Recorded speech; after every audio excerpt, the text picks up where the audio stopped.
변화율 하나 나왔어. 요 개념만 잠깐 설명을 드리고, 자, 변화율 그냥 사전적으로 혹은 국어적으로 여러분들 생각해보면 너 변했다 라고 하면 기준이 뭐니?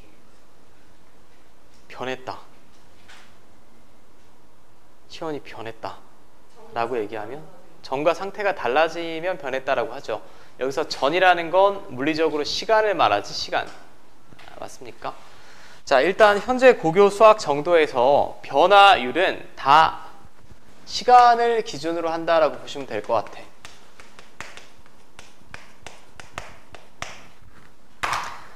꼭 여러분들이 변화율이 시간으로만 정의되는 건 아닙니다. 예를 들면 여러분들이 갑자기 복권이 당첨돼서 소득 수준이 어마어마하게 올라갔어. 그럼 소비 수준도 올라가겠죠? 그때는 소득 수준에 대한 소비 수준이 변화가 된 거고, 혹은 갑자기 운동을 열심히 해서 뭐 외모가 뛰어나졌다라고 하면 여러 가지 뭐 여러분들 변화가 오겠죠. 그때는 기준이 시간이 아니라 뭐 다른 것도 될 수 있다라는 거고. 자, 일단은 시간을 기준으로 하는 것만 고교 수학 수준에서는 다룰 겁니다. 근데 이 변화율이란 게 어디서 들어왔니? 미분계수 처음 할 때 변화를 배우지 않았어요? 평균 변화율.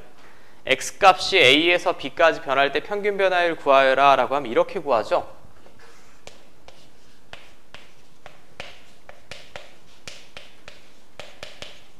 맞죠? 이게 평균 변화율인데 결국 기하학적인 의미, 수학에서의 의미는 두 점을 잇는 뭐? 기울기였어요. 그죠? 두 점을 잇는 직선의 기울기였습니다.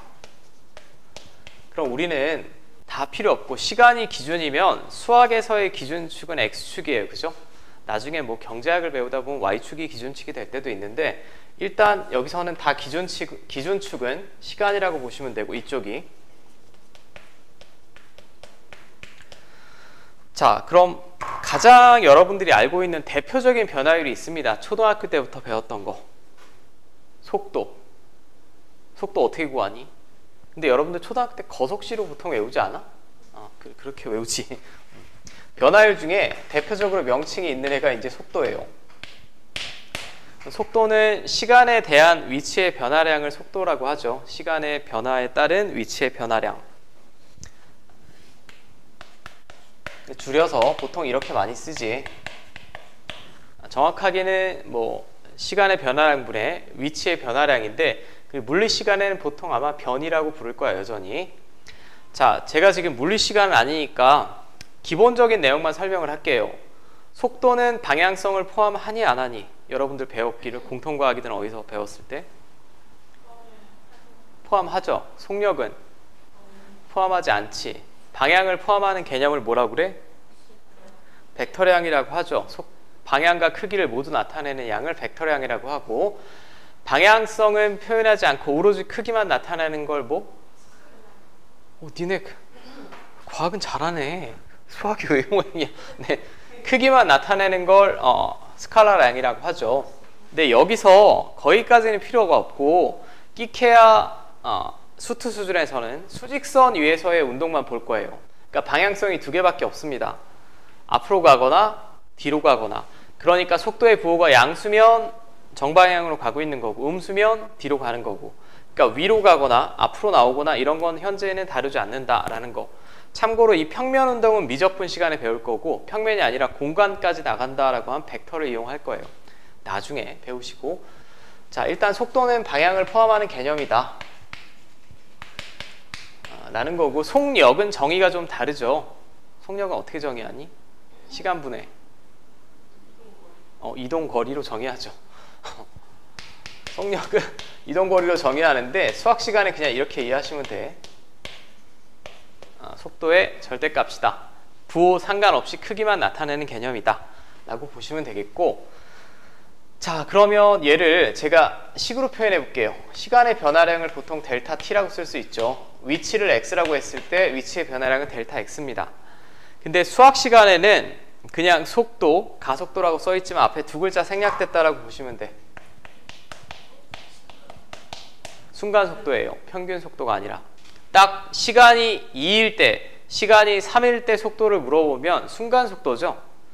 시간이 2시부터 3시까지다 라고 하면 우리가 평균 속도지만 정확히 2시, 3시에서의 속도를 물어보면 순간 속도입니다.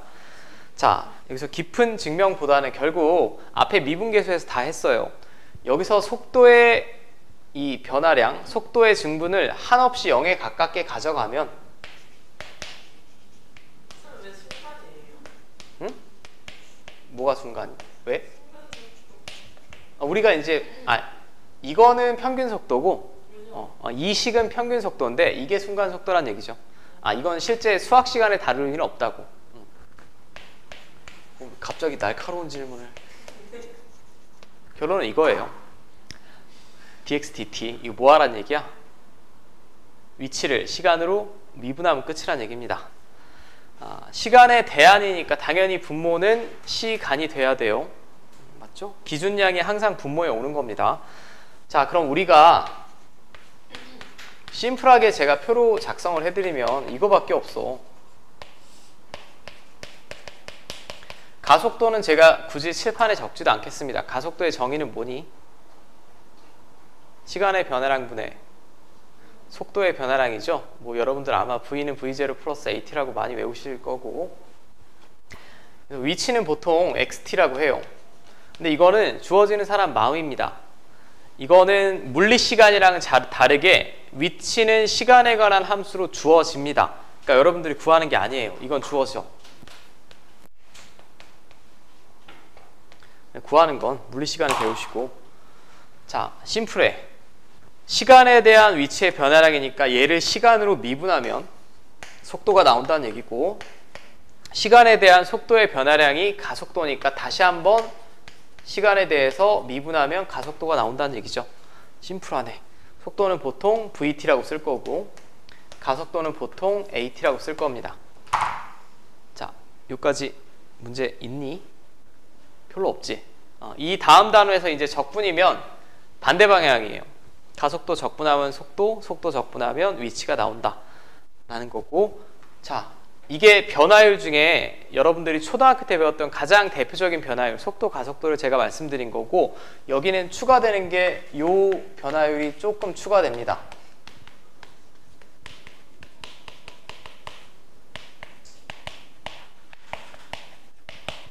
길이, 넓이, 부피의 변화율. 참고로 수능 시험에는 여기까지는 보통 출제되지만 이 D는 출제된 지는 오래됐어요. 학교 시험용이라고 보시면 되고, 자, 길이, 넓이, 부피의 변화율이면 길이, 넓이, 부피를 뭘로 표현해야 될까? 변화의 기준이 뭐라고? 시간. 그럼 시간에 관한 함수로 표현하시고 시간으로 미분하면 다 변화율이란 얘기야. 결론 심플합니다. 근데 이 앞의 유형이랑 차이점이 있다면 얘는 길이, 넓이, 부피에 관한 식이 주어지지 않아요. 그러니까 여러분들이 길이, 넓이, 부피를 시간으로 표현하시고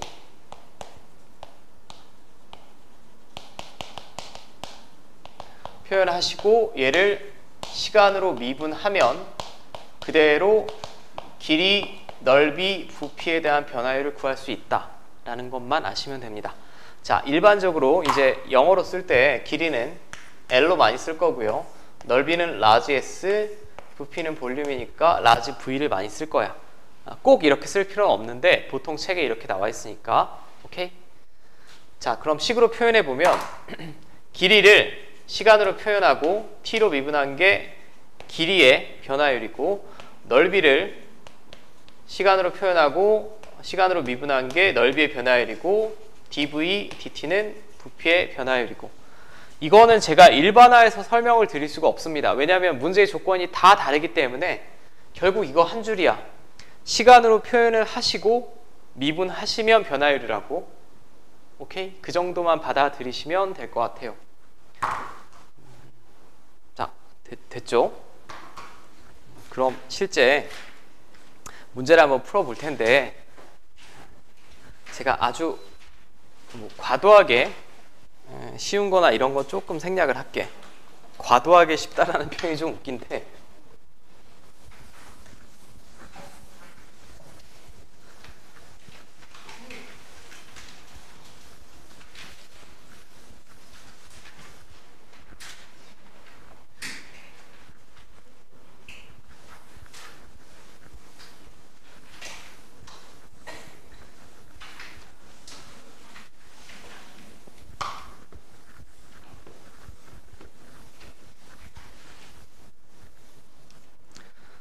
자, 여러분들 일단 제가 표현 방법을 좀 봐야 될 것 같으니까 몇 가지 쉬우신 분은 쉽더라도 같이 한번 봅시다. 분명히 낯선 분도 있을 것 같아서. 먼저 속도 687번. 원점을 출발하여 수직선 위를 움직이는 점 P의 시각 T에서의 위치가 주어졌니 안 주어졌니? 지금 주어졌어요. 속도 가속도에선 반드시 주어진다고. 그럼 P가 출발한 후 다시 원점을 지나는 순간의 속도를 구해주세요 라고 했어. 자, 그럼 위치를 한번 미분하면, 시간으로 미분하면 VT라고 씁시다. 이거 시간으로 미분하면 이렇게 되죠. 이게 속도. 지금 이 문제는 필요는 없지만 한 번 더 미분한다 라고 하면 가속도가 나온다는 얘기죠. 자, 그럼 여기서 표현 방법만 한번 볼게. P가 출발 후에 다시 원점이라고 했어요. 그리고 다시 강조하지만 여기서 가장 중요한 건, 절대적으로 중요한 건 시간이에요. 시간. 항상 시간을 구하셔야 돼. 그럼 P가 출발한 후에 다시 원점을 지난다라는 얘기는 결국은 다시 위치가 0이 될 때를 말하는 거지. 다시 위치가 0이 될 때 속도 구하라는 얘기예요. 그럼 얘가 위치라며. 얘가 위치인데 그냥 인수분해가 됩니다. 그럼 얘가 0이 될 때 t는 얼마입니까? 자, 이건 처음이지. t가 0이라는 얘기는 처음 위치를 말하는 거고, 처음 위치는 원점 출발하는 거 맞아요. t에 0 집어넣으면. 얘가 아니라 2일 때 다시 원점에 지나는 거지. 맞습니까? 자, 그럼 시간이 중요하다라는 거 하나 기억을 해주시고, 참고로 고교 수학에서는 시간이 양수인 시간만 다룹니다. 음수인 허시간은 다루지 않아요. 그러니까 문제에 아무 멘트가 없더라도 t가 -1, -2 이렇게는 될 수가 없어. 그건 받아들여 주시고. 자, 그럼 최종적으로 저는 2에서의 속도 구하면 되니까 V2 구하면 됩니다. 여기다 2 집어넣으면 되죠. 빵! 속도. 자, 됐죠? 그 다음에 뭐 어렵진 않지만 제가 하나만 더 살펴볼게요. 표현 방법을 모르실까봐. 자, 수직선 위를 움직이는 두 점 시각 T에서의 위치가 각각 다음과 같다. 속도가 같아지는 순간에 사이의 거리를 구해주세요. 자, 그럼 속도를 구해야겠네. 근데 똑같이 VT라고 쓰면 안 되겠죠. 점 두 개입니다. 그럼 이놈의 속도는 제가 VPT라고 하고, 자, 이거 미분하시면 이렇게 되겠고, 그 다음에 VQT는 이거 미분하시면 이렇게 되겠지. 자, 그럼 속도가 같아지는 순간이면 이 둘이 같아야 돼요.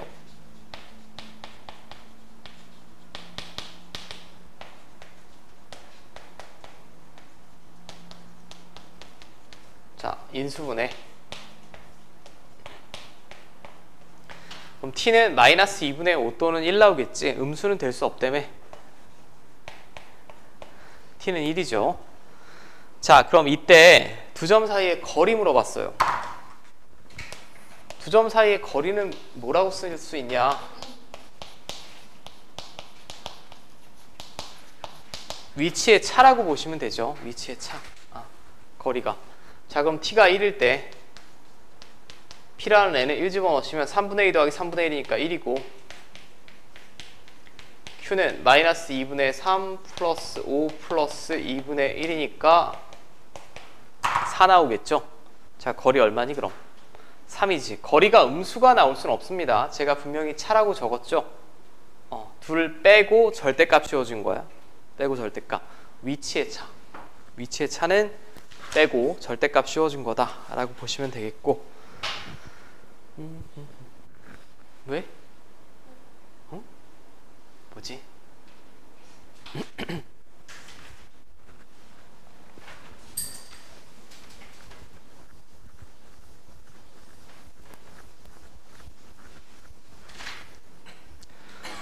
자, 692번. 이제 원점을 출발하여 수직선 위로 움직이는 점 P의 시각 T에서의 위치가 다음과 같다. 속도가 4인 순간 가속도를 구하여라. 자, 그럼 속도가 4가 나오는 시간을 먼저 구해야 되죠. 시간.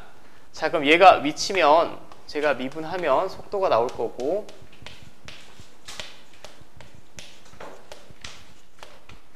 자, 그럼 속도가 4가 되는 시간을 구합시다. 자, 이거 넘기고 6으로 나눠주시면